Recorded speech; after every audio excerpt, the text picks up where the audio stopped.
অনেকের নাম বলতে পারি, তার ভিতরে একজনের নাম আমি মানে সবাই তাকে খুব শ্রদ্ধা করে, তার নাম হচ্ছে বেরি জন। উনি ছিলেন ব্রিটিশ, কিন্তু উনি এখনও ইন্ডিয়াতেই আছেন।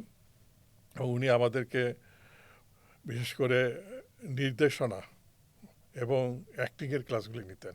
আর সবচেয়ে মজার জিনিস হচ্ছে যে শাহরুখ খান কিন্তু এই বেরিজনের ছাত্র, এবং বেরিজনের একটা থিয়েটার গ্রুপ ছিল দিল্লি কেন্দ্রিক, সেখানে সে অভিনয় করতো প্রথম থেকে, সে যখন কলেজে পড়ে সেই সময়। তার আরেকটা কারণ ছিল, কারণ শাহরুখ খানের বাবার একটা ক্যান্টিন ছিল এনএসডিতে। শাহরুখ খানের এবং শাহরুখ খানের বাবা সেই সময় খুব সুন্দর একজন ভদ্রলোক, এবং সেই সূত্রে সেও আসতো এবং আস্তে আস্তে বেরিজনের গ্রুপে যোগদান করেছিল।